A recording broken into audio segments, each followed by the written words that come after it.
So on Sadi Dalit Amid Base, we are talking about this rule that Rav Huna said that when someone buys wheat, if it has up to a roiva of kidneys are allowed, more than a roiva per saw, more than a quarter of a cow per saw, not per saw, per base core, no, per saw, you have to make up for base core. I'm sorry, but in any case, that the Rav Huna said that if you person went over the amount that you're allowed to have of kidneys in the wheat, that he has to not just remove the amount that it's over the limit, but he has to remove the whole thing. So we'll bring Rice back and forth to the sheet of Rav Huna. So 4 lines to the bottom of Tzadi Dalet on the base. Tashma Tani Rabban Bar Rav Nachman. Lo yasabayis u'vahu machzor ela machzor is kol haravoyin kula. This is talking about a very similar din when someone buys karka. There's a mission that says that you're allowed to add beyond if a person buys a base core, as we're going to see soon in the Gemara, it's talking about a very specific case. It's talking about a person where a person said, I'm selling you a base core, you're pachas or yoiser, or more or less a base core. So we say, if it turns out the land has 1/4 kav per saw extra, then which is basically the 30 sawn in a base core. So you could have a 1/4 kav for each times 30, which is 7.5. You can have 7.5 sawn, but if it's more than that, if the excess or the missing karka is more than that 7.5 saw, then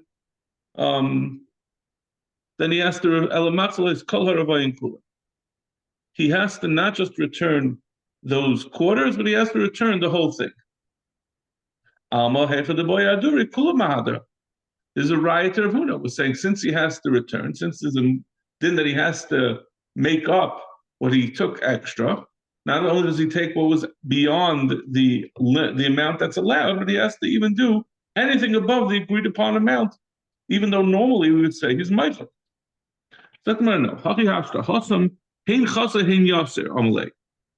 there, we're talking about a specific case where the seller had said to him that I'm buying you whether it's a little more, whether it's a little less. So he built in a little wiggle room. But the point is, and as long as this only is if it's less than a 1/4 kav per saw. But yes, a Revya chashiv, but more than a Revya is chashiv. The keeping the chazilei. So this part, the Rishbam doesn't seem to have in his nusach, because it really the numbers don't make sense. To give the chazal, it's the ruva b'tisha kavin havla arach hashifta ba'api nafshe v'hadra. But the way the Rishbam explains it, it's the Gemara is saying this lesson that we have in our Gemara is saying since the 1/4 of a kav per saw adds up to 9 kavim, that 9 kavim on its own is like a sada on its own, and a person is not he's not. That's chashiv, and you can't say that he didn't care about when he said like pachas l'yaser. It means even a chashiv a field on its own. So we've had before that 9 kavim is a field. I don't remember exactly the context, but the problem is over here. A 1/4 of a kav times 30 is only 7.5, which is why the Rashbam doesn't have this nusach. But the point is, even 7.5 kavim is a chashav amount, and more than that is a chashav amount that a person didn't mean when he said hein chaser hein yaser. So therefore, it has to return the whole thing since it's a chashav amount on its own. So it's not real. That doesn't relate to Rav Huna's din. We're talking about where the person had said, I'm buying chitin. And it turns out there was kidneys in it, which are normally found. Kidneys are normally found within. So it's not a question of whether it's chashiv or not. It's a question of whether it's worth it for him to sift in it. Well, like we said, the different shatim, or it might be a knas because he should have, because we suspect that he put it in on purpose. Tashma, we're going to bring another right. Ha'inah, we've had the din of Ha'inah a number of times. The Ha'inah is made up of three parts. Ha'inah pachas mishtos, if a person overcharges, but the overcharge is less than a sixth more than the amount charged, niknamek, then it's a good kinyan and nothing happens. The kaina, the person who bought it, is Michael. He doesn't care about less than a shtos. Yoisim ishtos batal mekach. More than a shtos, the mekach is batal. He has to give back the whole thing, and he takes back all his money. Shtos kana umachzer oina. But if it's exactly a sixth, he's kaina, and he returns whatever is above a sixth. But a sixth, he returns the whole sixth. He returns everything above the amount that it was worth, whatever the overcharge was. So why do we say that if it's more than a shtus, it's batal mekach, and where it's a shtus, it's kind of machzer oina? Let's say all he has to do is reduce it to a little bit less than a shtus, and at that point, if you don't hold of Rav Huna, then you should be able to just the chayilkim on Rav Huna, or those who wouldn't agree with him, would say that all you have to do is return enough to get it below the bar of where it would be considered to be know. But once it's below that bar, he doesn't have to return anything. Like we say, legabe the chitim and kidneys. So it sounds like it's a right. Whenever you have to return the whole thing. So I want to know again.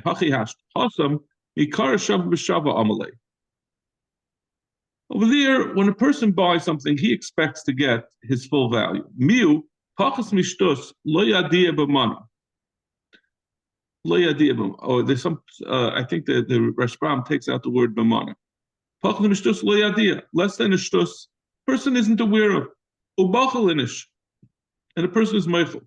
Shtos yadia lo machal. The shtos he knows about, and he's not meichel inish. And so therefore, since he knows about it, he's not meichel. So therefore, he wants to get the whole thing back. Yes, mishtus mekach toisu ubatel mekach. More than a shtus, then it's a whole different din. It's a din of mekach tois, that he never intended to go into such a transaction, and therefore the mekach is batel. But it's a different cheshbon than the two cheshbonis that we said for Rav Huna. Either the halacha that a person is not teirich, he doesn't make the effort to sift. Once he's sifting, he takes the whole thing, or because of a knas. Tashma, someone who made a deal to plant trees on his friend's property. He was paid. The person who paid him accepts that 1/10, 10 out of 100 trees might not take. They might die. They won't make it. But more than that, you go back and he has to pay for all. Let's say 15 trees dies. He doesn't just have to pay the planter doesn't just have to pay for the 5 trees above 10. He has to pay for all 15. It's a riot here.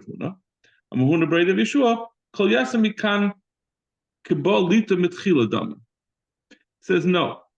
It's as long as whenever you have more than 10 trees that don't take, it's as if he's coming to make a whole new field. That means more than 10 trees is enough to make its own field. So a person looks at it, up to 10, it's just a bunch of individual trees that he doesn't care about. Once it's very similar to the last teretz that we said, the Tisha Kabin. But once it's 11 trees, then he looks at it, I'm missing out on like a whole orchard here, so he wants the whole thing to be replaced. But again, not related to the original Shita of Rav Huna. So after all this whole blot and a half, amud and a half, we have no resolution, a raya or a kasha on Rav Huna's Shita. Now the Gemara continues with the next part of the Mishnah, which is talking about a martef shel yayin. The Mishnah had said, if someone had a cellar full of wine, the kabel of eser kaisus lemei. Person who buys the cellar is makabel 10 souring wine, casks of wine. As Gemara is going to eventually come to the conclusion, kusasos means that its taste is still wine, so it really, we'll see whether that's considered wine or not, but its smell is starting to get a little sour, to get vinegary. So that's how much a person is makabel. But it's not clear from our Mishnah what was the deal, what had they agreed to do. It just says he bought a cellar, but it doesn't say what the actual language that they contracted on. So the Gemara says, Hechidami, idam le martef shel yain stam kasha. If he said stam, I'm buying a cellar of wine, we're going to have a kasha on that. Idam le martef zeh shel yain. If he said this cellar of wine, which is more mashma, that he's taking it, whatever it is, as it is, it's kasha. We have a kasha on that also. Idam le martef zeh. And if he just said, he didn't say the word yain, he just said, I'm buying this cellar. So not only did he not say it's wine, which is mashma, I want but not the wine and not something that's turning into vinegar, and he didn't even say zeh, but he did, and he even said zeh, which is mashma as it is. So it's really two strikes against it. It's also kasha. Well, what's the kasha in all these three possibilities? The Tanya. We have a brisa, and this is the first brisa, so we're going to have a second brisa later. The Tanya. Someone says, I'm selling you a cellar of wine. He has to give him, he's saying, I'm selling you a martef of wine, a cellar of wine. And he doesn't say it's there. He's saying, I'm selling you a cellar of wine. He has to give a full cellar, everything in it is good wine. Not like our Mishnah. Our Mishnah had said that you could have up to 10 be souring. So l'chayra, this is a shver on the first possibility we had mentioned, that he said, Martef shel yayin ani meichel. The second possibility we had said, Martef zeh shel yayin, where he said specifically this one, so that makes it a little better on the purchase, on the seller, because he's saying, I'm buying this as is. Ani meichel, nois le yayin hanimka b'chanus. Then he could give him, yayin hanimka b'chanus, means wine that's sold in the store, which is a lower class. That means wine that's already starting to sour. A person, when you buy it in the store, you don't have any expectations it's going to last. It's like, you're getting a cup of wine that you could drink right away. There's no expectation it's going to last at all. So yayin b'chanus is equivalent to kusasis that we had mentioned before. But we say you give the whole thing of this kind of wine, this wine that's starting to sour. So that's again not like our Mishnah. Or the last possibility, we said, Martav Zani Moichalach, and he didn't even say Shal Yain, I feel cool chayvetz. Even if the whole thing is vinegar, there's nothing, the buyer has nothing to complain about. He said, I'm buying this cellar, whatever it is. Maybe he thought his wine was all going to be wine, but it's not what he said. So there's no obligation. But in any case, none of these possibilities have ended up with the din that you're allowed to have up to 10. Everything is all or nothing. We're talking about, he said, Martef Shel Yain. And he didn't say Zeh, which is the first thing that had been mentioned in the Bryce. And we said and the Bryce had said, it all has to be good. The Tani Beresh, the Bryce, so Makabal love Esek Kusasis Lameya. So we have to add into the Bryce to say, even though it doesn't mention it, it means he's makabel. All of them have to be good, but he also is makabel. Even if 10 of them are no good, it's okay. So I'm going to ask first on this akasha. B'stami makabel, is it true that if someone just says stam, I'm buying a martef shel yayin, he's makabel any of it to be no good? If someone sells a barrel of wine to his friend,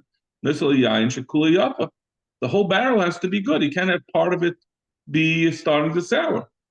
What says that's not a raya. That's not good, because a person, if you have one barrel that part of it is starting to sour, the whole thing is going to become sour. So everyone would agree on that you're not makabel any part of it being sour. So that's not a kasha. In fact, but the Gemara has another kasha. We have a second brisa of Tani Reb Zvid the Reb Oishia. Reb Zvid has a brisa that he heard from Reb Oishia. Martef shal yayin ani meichel. If someone says, I'm selling you a cellar of wine, which is the same, it seems that on the surface, the same as the first din, the first one of the three din mentioned in the original brisa. He has to give wine, that's all good. But if he says, I'm selling you this cellar, which is the second case of our original brisa, we had said the whole thing can be whatchamacallit. The whole thing can be starting to sour. In that case, he has to give him yayin, but he also is makabel 1/10 of it to starting to sour. This is the case of martav zeh.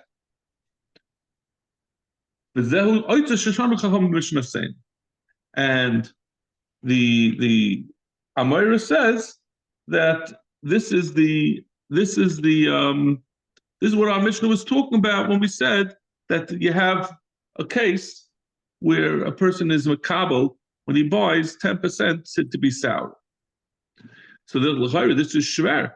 You can't say this price that we're just saying now is saisa what we just said. We wanted to say that we changed the first brisa to say in the case where someone said stam that he has to give back 10. But this it could even be where we added in the words that it's saying even if there's 10 that are sour, he's still makabel.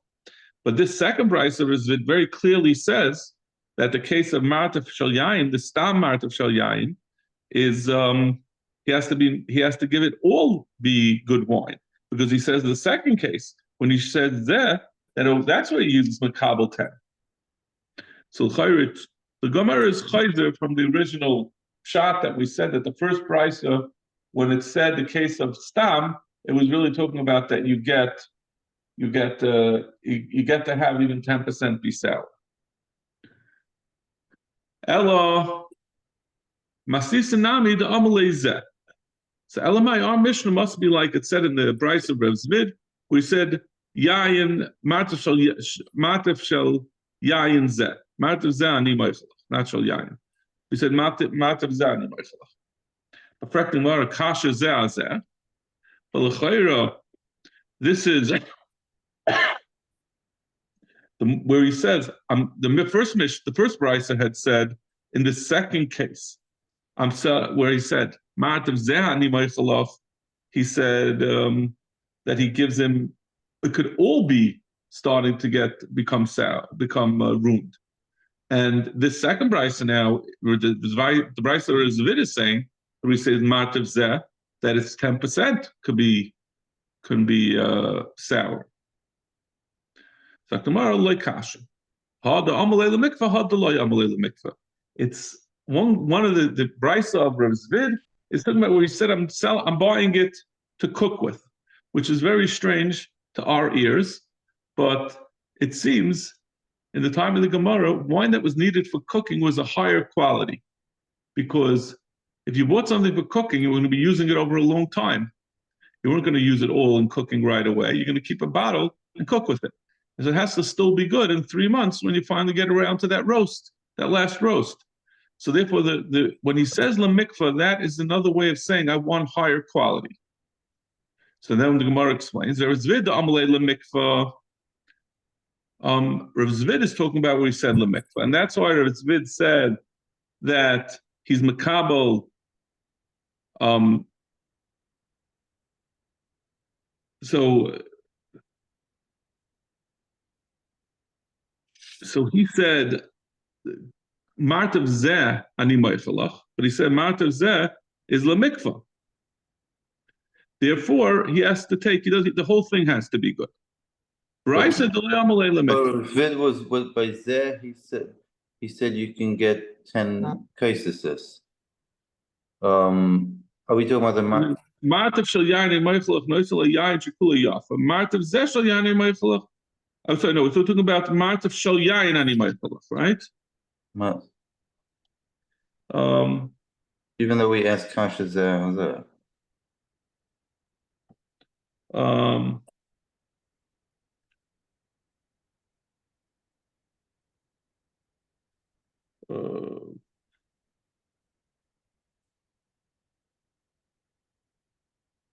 Zvid, but it's the point is that Rav Zvid in general, both the first case of Rav Zvid and the second case are talking about we said lemikvah. Both of them are The talking about we said Rashbam says that, in other words, that you still it's have. referring to the entire brisa. No, according to the Rashbam, he's saying, in other words, the Zed for the mikvah, and that will allow you only 10 barrels of kaisis. Right. I'm saying we had just asked a stira in the Zed who was saying Rav Zvid is talking about where it's talking about mikvah, and that entitles the buyer to more. That's talking about the stam case. That on the stam case, he could say it gets kula yafa, and not kula yafa, kula that's souring. Kula kaisis. No, he said mikvah. No, so it has to be the Rav Zvid said it has to be kula yafa.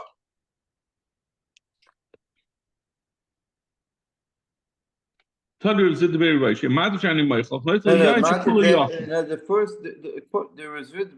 Brisa, it's either the from what I'm seeing, the contradiction is right. The Brisa said Martiv Zeh Shayan and Michael tells you Nesim La Yain and Mkabachanos. The other Zvid Brisa tells you that the original Brisa had said it could be all no good. But the other one said it could be all sour. Right. Razit said it only could be 10% sour. So when it's for mikvah, it can be only 10%, but when it's not la mikvah, then it can be all for chanos kind of style. Right. All right, thank you. But it also applies to the first in the stam will have the same distinction as well, right? Oh no, they both say that if he says martif ani moichalach, well, if it says la mikvah, then he's saying shal yayin, so then it certainly has to be all yafa. Okay, the Gemara is going to say exactly. We're going to clarify that. But you're right. That's the teretz of the steerus of the zest.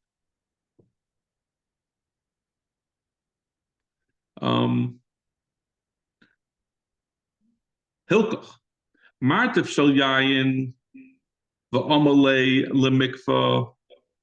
If he said stam, meaning without zeh, and he said martif shal yayin, and he says I wanted lemikva. He has to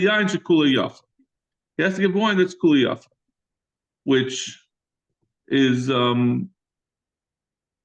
that's the first din of Rav Zvid, right? Rav Zvid said kula yafa, right? And that's talking about we said lemikva, and the other brisa didn't talk about this. Martiv zeh shel yayin, but if he said zeh. That's what Rav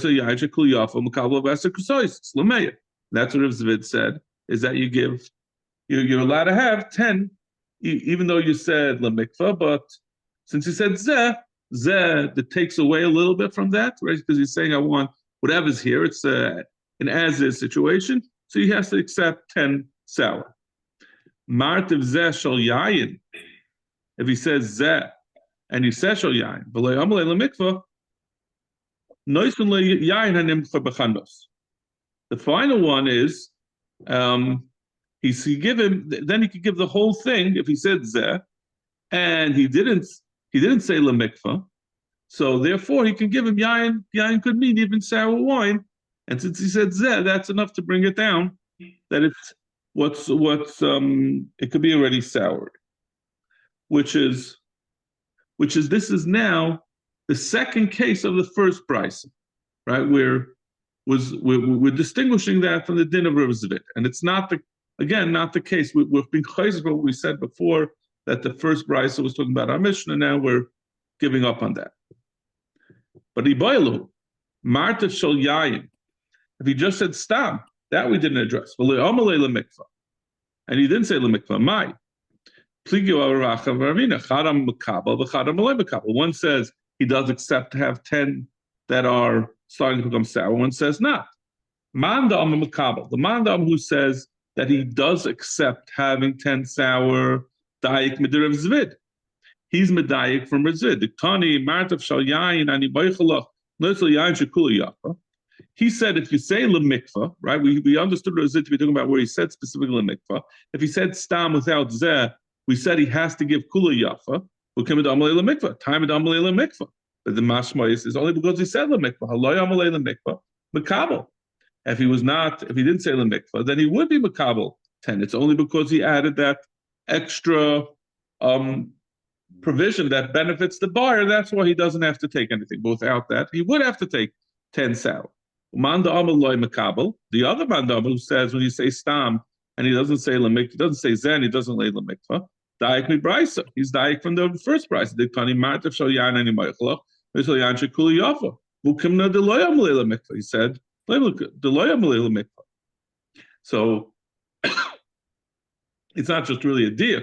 That's what the din is saying. He's saying he's not makabel when he says if he doesn't say lemikvah, that manam is saying you're not makabel. So laman the daik midirvizvid kasha brisa. So what is taka the mandama who was medayik from his vid? What about what we just said that the first brisa says clearly not like this? It's only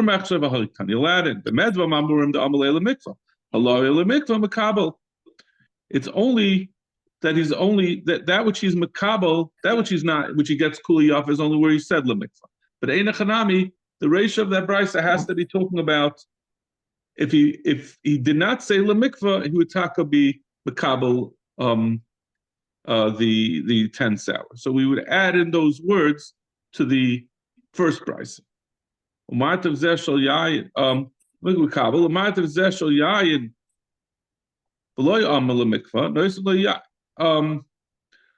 then the continuation of the brisa is right, and then we continue, like we said, that the brisa is really the rest of the brisa is talking about really amalei lemikvah.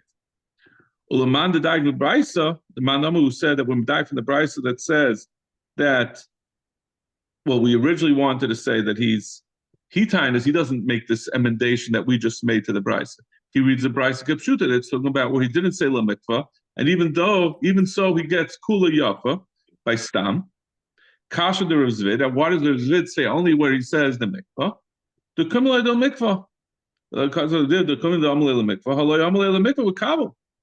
That was our diak and Rav Zvid.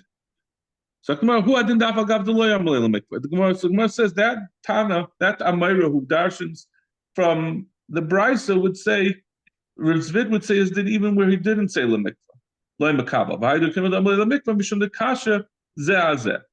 We just have to say that it's talking about mikvah in that case in order to answer the stira between the two brises. But it doesn't mean to say that if it wasn't mikvah, that where it was stam, that he's going to say that it's he's not makabel. Amar review. Okay, now we start a new din. What is it? We started 8:30. Let's give this a few more minutes because I'm not sure what's going to be tomorrow. Amar Yehuda, yain nimka b'chanus mevachan al bayir pri agaf.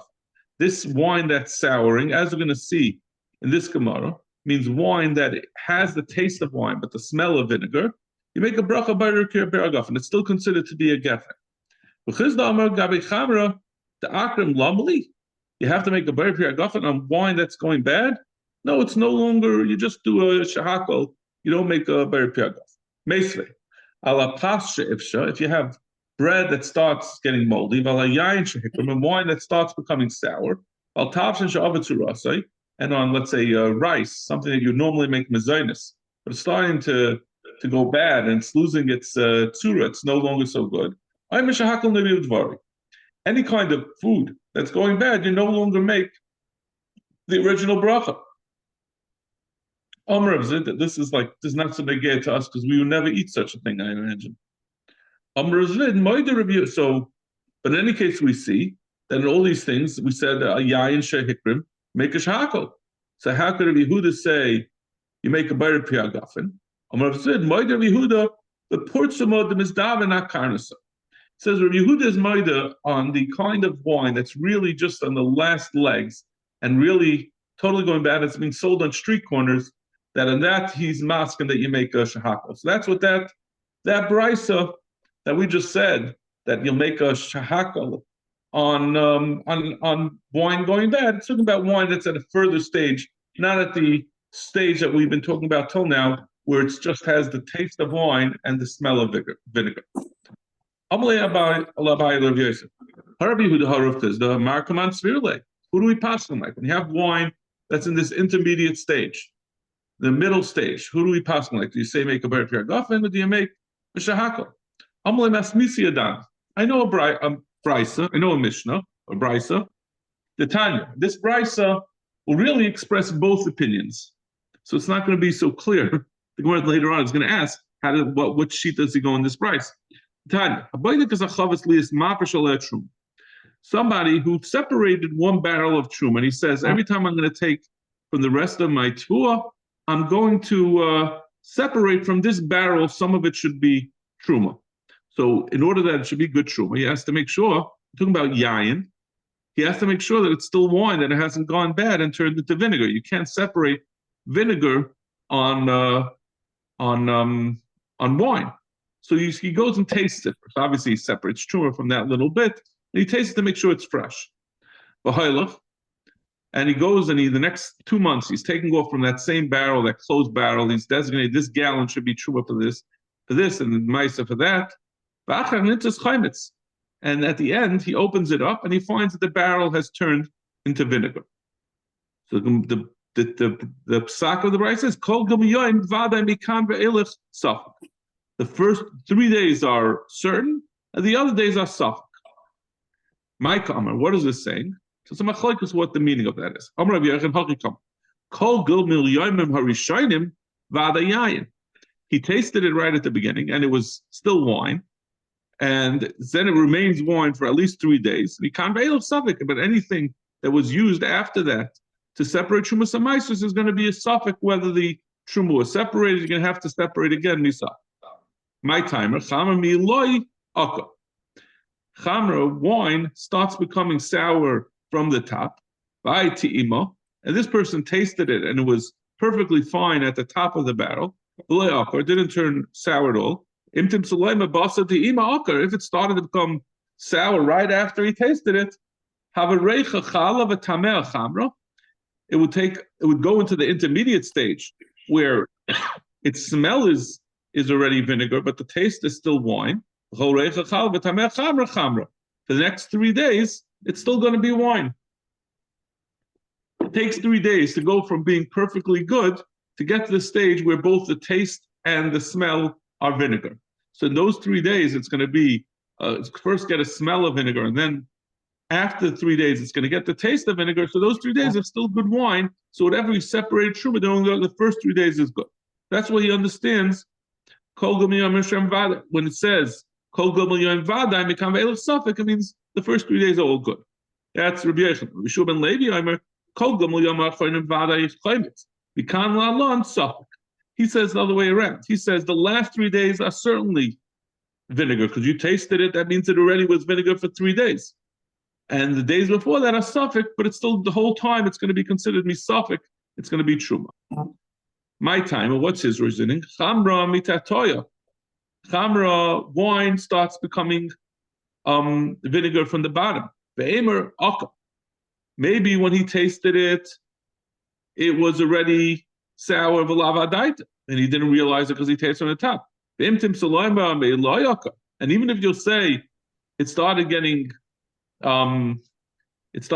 sour from the top, and if you were to say that it started becoming sour from the top, he tasted it, he didn't taste it, so that can't be. I'm sorry. Let me see if I'm getting this right. My time. So what's Rishub ben Levi's time? Going back. He says it becomes bad from the bottom. It turns into vinegar from the top. So it means when he first tasted it, it already started to become bad from the bottom. And even if you'd say Rishub ben Levi doesn't hold like this, he holds taka it goes bad from the top. And therefore, and he tasted it, and it still hadn't started yet to become bad. Maybe right after he tasted it became bad. And then as soon as it starts going bad, its smell is vinegar and its taste is chamra. And Rabbi Yeshua ben Levi disagrees with Rabbi Yochanan. He says as soon as it has a smell of vinegar, it's already considered to be like vinegar, and at that point, it can no longer be used to separate for truma. Those are the two sheets of Rabbi Yochanan and Rabbi Shimon ben Lakish. Then you have Durumoy Masl Mishmei Rabbi Yeshua ben Levi. Then we have in the south from the Durham, they said B'Shem Rabbi Yeshua ben Levi. Rishonim vada yayin, achronim vada chametz. He says the first 3 days are certainly wine. Because we say that even if it started to smell like wine, it's like vinegar, it's still wine. Achronim vada chametz. The last 3 days are certainly chametz because we say that I think the swar is that we'd say that it comes from the top. That it first starts getting, that it starts getting on bottom. So if you started to taste it, that it's chaimetz at the end, that means it already started becoming chaimetz from the bottom. And so in suffolk, and only the middle days are a suffolk. But in any case, we're saying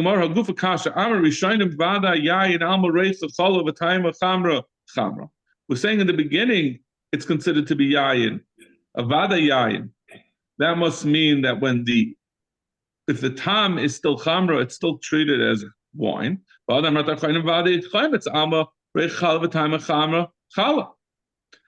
Gemara says it's a stira. How could you say both? How could this third shita try to compromise? So the Gemara could go in the shkaka chalas apikta. We're talking about really that wine, as long as it has a taste of chamra, it's still considered to be wine, even if it smells like vinegar.